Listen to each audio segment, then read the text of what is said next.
Eu acho que o grande diferencial desse filme em relação aos outros é que é um trabalho que dialoga com convenções um pouco mais clássicas na medida do possível. É um trabalho com uma estrutura um pouco mais tradicional e até com uma decupagem um pouco mais tradicional na maioria das cenas, enquanto que vários filmes do Scorsese são muito focados em situações e não tanto em uma evolução narrativa convencional, principalmente aí nessa década inicial. O Toro Indomável, dentro do possível, tem uma estrutura um pouco mais protocolar. Ele mostra a carreira de um boxeador do Bronx desde a sua ascensão como campeão de peso médio até a sua queda, ao mesmo tempo que narra aspectos problemáticos da sua vida pessoal e familiar. Ele foi baseado nas memórias do ex-campeão Jake LaMotta. Foi baseado em um livro que o próprio LaMotta escreveu. A vontade de produzir esse filme, na verdade, surgiu do Robert De Niro. Ele leu o livro do LaMotta, se interessou muito pela figura dele e apresentou essa ideia para o Scorsese. O Scorsese inicialmente não queria fazer o filme, ele não via apelo no filme, ele não gosta de boxe. O Scorsese diz que boxe é um esporte muito chato. Mas como nessa época, um pouco antes da produção, o Scorsese estava ali em uma das suas piores fases pessoais, ele estava depressivo, ele estava com um vício em cocaína, até teve uma overdose que quase o matou. Como o Scorsese estava numa fase pessoal muito ruim, ele viu nesse projeto uma oportunidade de criar um sentido a mais, de se focar em alguma coisa. O De Niro convenceu ele a se restabelecer nesse ponto, a usar esse projeto como uma forma de recomeço até. E mesmo o Scorsese não gostando de boxe, ele começou a se identificar com aspectos da história desse boxeador. É uma história que, em vários sentidos, dialoga com esse tema comum dos filmes do Scorsese, de um homem em crise que usa a violência como uma espécie de purgação.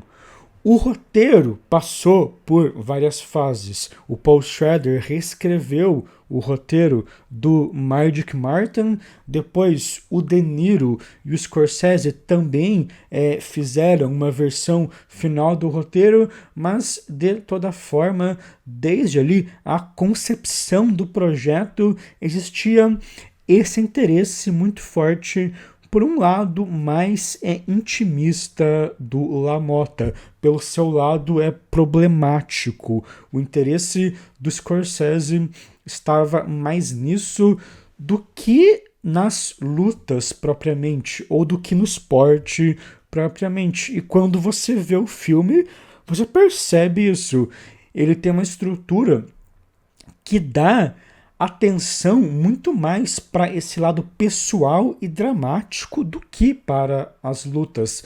Claro que as lutas são importantes, mas diferente de outros filmes de boxe em que a decisão das lutas funciona como um grande clímax, em que as lutas são muito longas, diferente disso, aqui as lutas geralmente são mais curtas, o clímax está muito mais nesses bastidores, nessa vida pessoal problemática do lutador.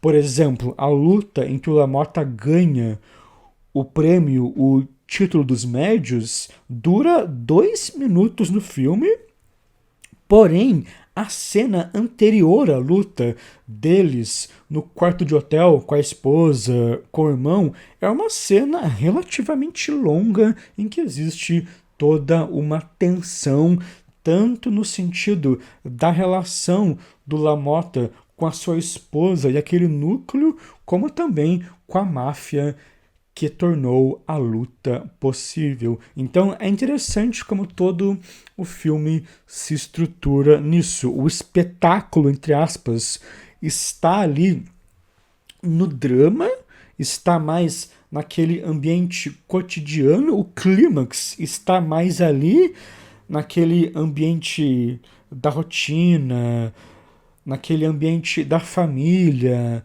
naquele ambiente de relações conturbadas do lutador com a esposa e com o irmão.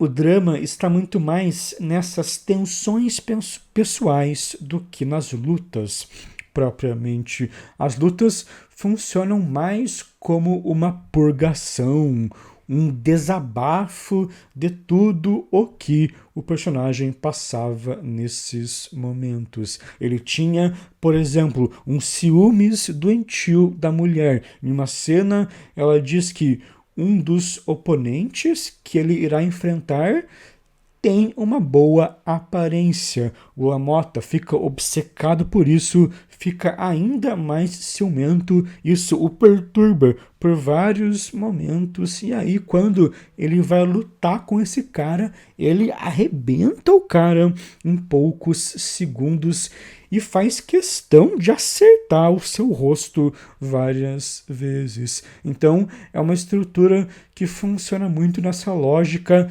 de um cotidiano muito tenso e até com cenas mais lentas, um cotidiano em que o personagem vai acumulando uma tensão e até uma frustração, já que ele praticamente não se dá bem com ninguém, vai acumulando isso nesses momentos, nem fazer sexo ele consegue, ele propositalmente fica ali numa abstinência de sexo antes das lutas, ele vai acumulando tudo isso nessas cenas mais longas e dramáticas, e aí usa as lutas para desabafar tudo de modo rápido e violento.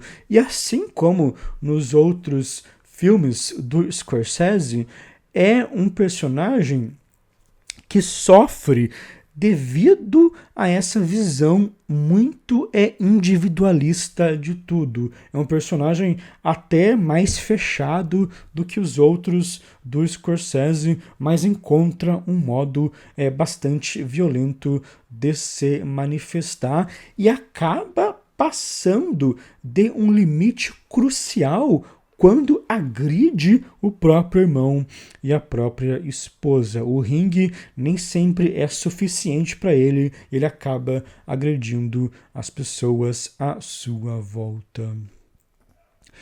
É interessante como a própria abordagem estética do filme estabelece diferenças entre esses momentos de drama pessoal, entre essas cenas cotidianas dramáticas e os momentos de luta, os momentos dentro do ringue. Existe ali uma clara diferença de escolhas estéticas entre esses dois tipos de cenas. Durante as cenas cotidianas, a abordagem do Scorsese é mais convencional e mais rigorosa, é uma decupagem formada por planos fixos e alguns movimentos de câmera mais virtuosos, porém ainda sutis. Não existem movimentos de câmera tão evidentes, tão marcados como existem em outros longas do Scorsese. É uma decupagem, então, mais realista, mais clássica, que até lembra alguns filmes dos anos 40, pelo uso do preto e branco. O fotógrafo, o Michael Chapman, até vai contrastar o preto e branco. É um preto e branco bem contrastado, mas nada é exagerado. Não chega a ser um preto e branco estilizado e geralmente quando existe algo mais acentuado nessas cenas cotidianas, isso é justificado. Geralmente é um contraste ou é uma estilização mais justificada e não gratuita. Por exemplo, na cena em que o LaMotta acorda a sua esposa dormindo, a parte ali da cama de cima está muito bem iluminada, o perfil dele também está iluminado, mas o rosto dela está ali numa meia luz. Está mais escuro e o quarto está escuro. O resto do quarto está mais escuro.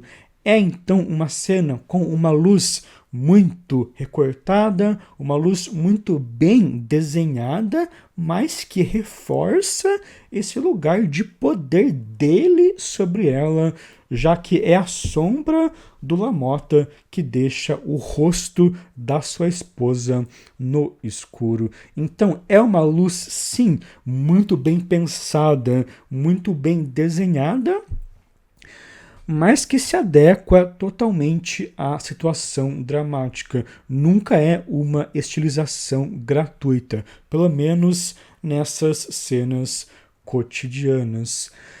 Na primeira vez que o LaMotta vê a Vicky, até existem mais movimentos de câmera. A câmera até se aproxima dela de modo não tão natural assim, mas novamente é algo justificado pela situação e pelo drama. A câmera está descobrindo a figura dela, está fascinada pela figura dela, como se fosse o olhar do próprio LaMotta.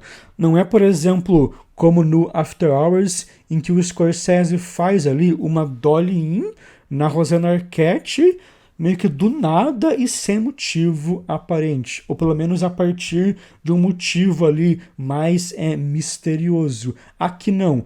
Aqui a decupagem e qualquer possível estilização, pelo menos nessas sequências cotidianas, possui uma justificativa.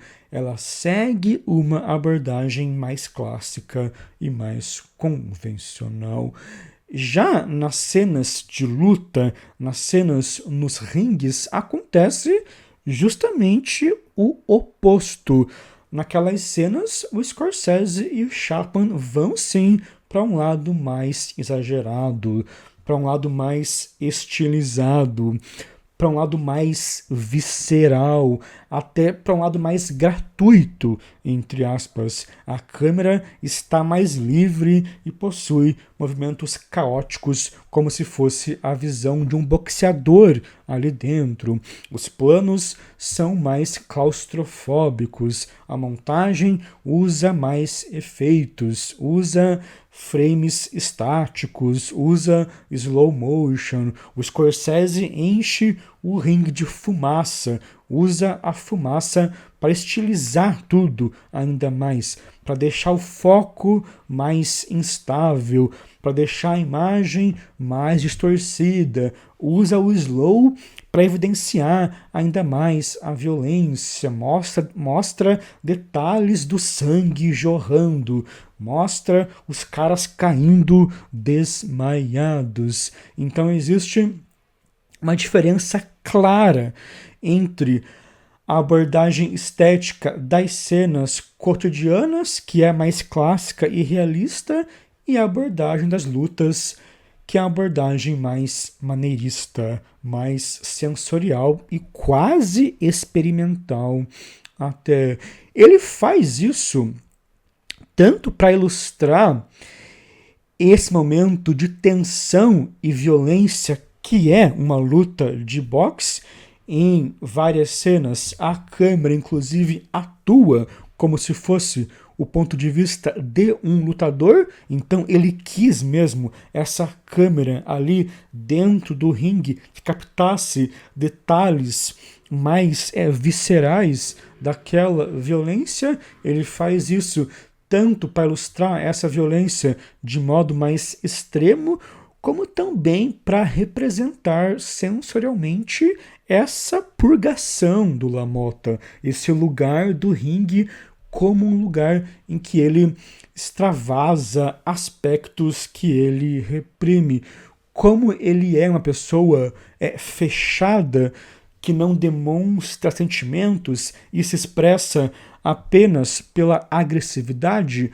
O ringue é essa mistura de um lugar sombrio que reflete aspectos da sua visão de mundo e de um lugar de liberdade, entre aspas, em que ele extravasa tudo o que reprime.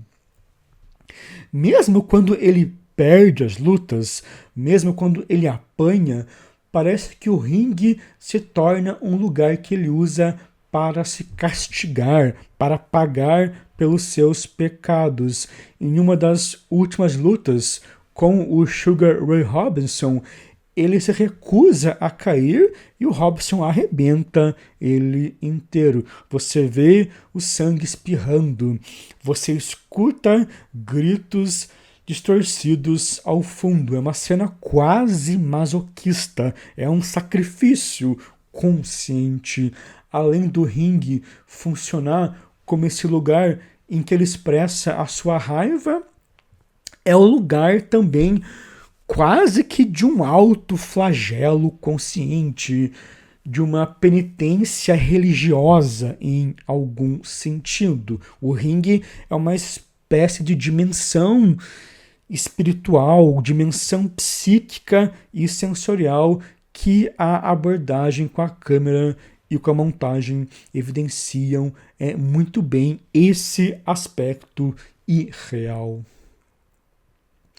Devido a isso, devido a esse filme se dividir entre essas duas abordagens, ele consegue evidenciar aspectos criativos de todos os seus departamentos, de todas as suas funções. É um filme em que tanto a fotografia, a montagem, a atuação, como também o trabalho com a arte e a caracterização conseguem se fazer muito presente. Não é por menos que a própria Motion Pictures Editors Guild, que é a associação de montadores dos Estados Unidos, elegeu em 2012 esse filme como o filme mais bem montado do mundo. Além de todo o virtuosismo do Chapman, do fotógrafo, nessa fotografia mais clássica e mais maneirista, a Thelma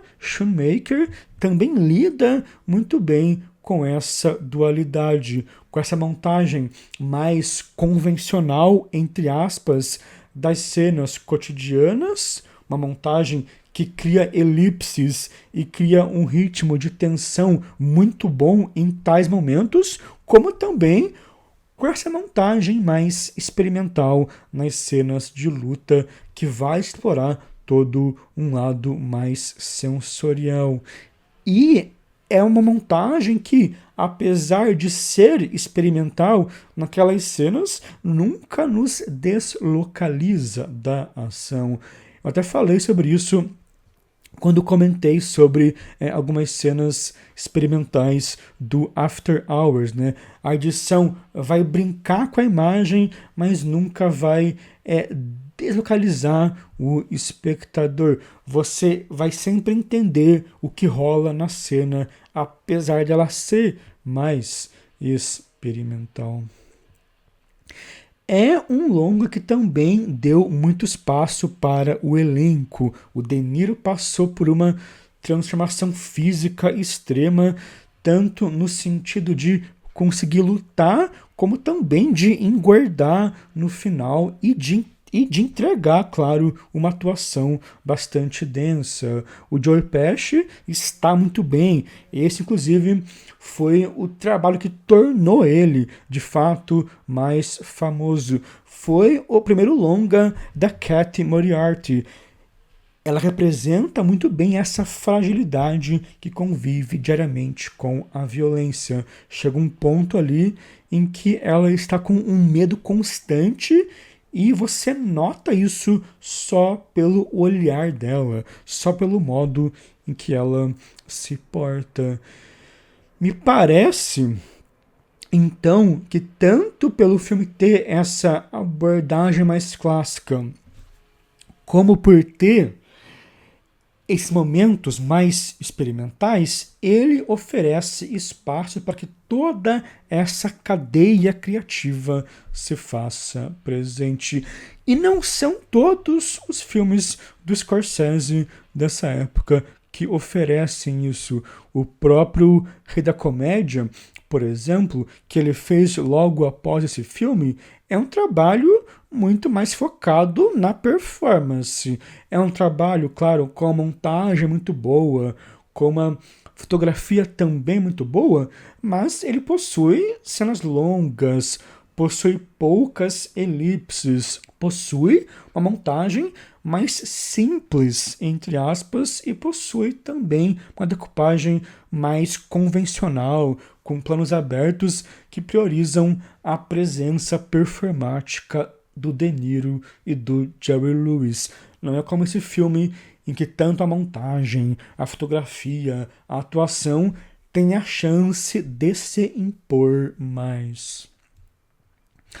Revendo esses longas do Scorsese, de uma fase mais ligada à nova Hollywood, de uma fase que foi ali do final dos anos 60 ao início dos 80, uma coisa que me parece muito clara é que ele vai lidar com temas semelhantes, mesmo que trabalhe com gêneros distintos. Os temas dos filmes se relacionam no sentido de que quase sempre existe um protagonista com uma visão idealista ou uma visão problemática do mundo, e o conflito central da obra nasce da relação desse protagonista com o mundo, com o meio à sua volta.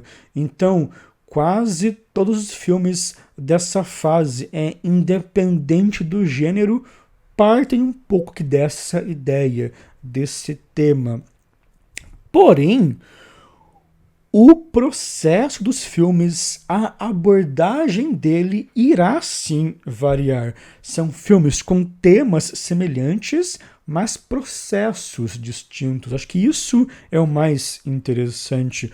No Taxi Driver, nós temos um personagem introvertido, mas que se expressa através de um diário, e a câmera está sempre ali colada nele, representando a sua visão distorcida. No Rei da Comédia, nós temos outro cara problemático, porém muito mais performático, e a câmera está longe dele, ela dá espaço para ele performar. É o oposto quase do Taxi Driver.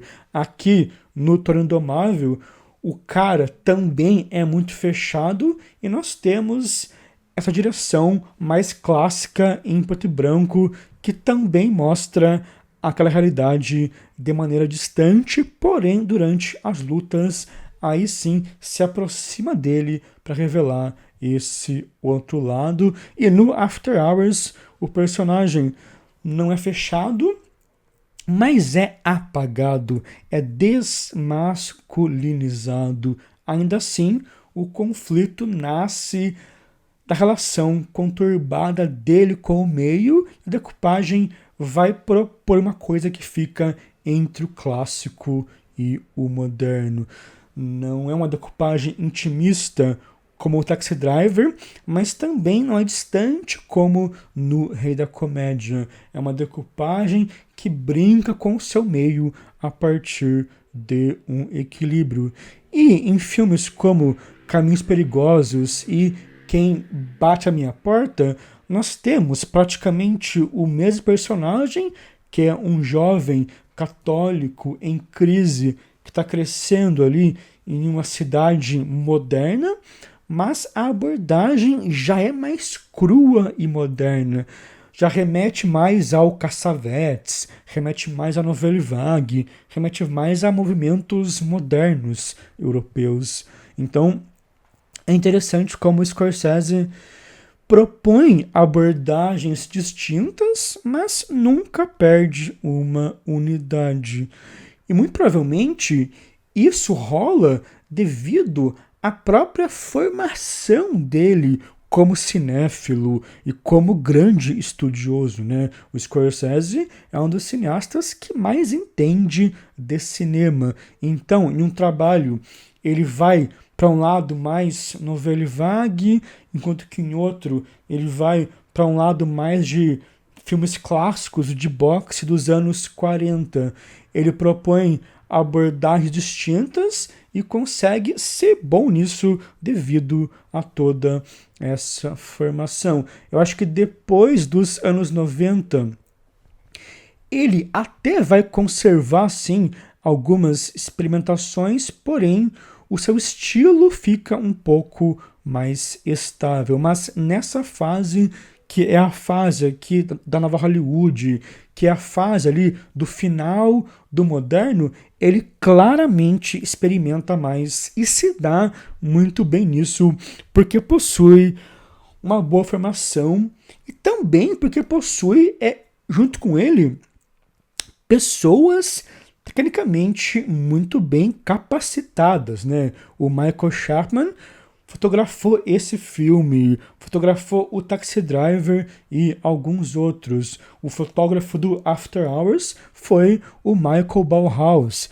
que trabalhou já com Fassbinder, que trabalhou muito no cinema alemão moderno, que depois fotografou vários outros filmes pro Scorsese, sem falar, é claro, na Thelma Schoonmaker, que trabalha montando os filmes dele há mais de 50 anos. Então, ele juntou muito bem o seu conhecimento e talento como cineasta com pessoas que possuem muita sabedoria e muito conhecimento técnico.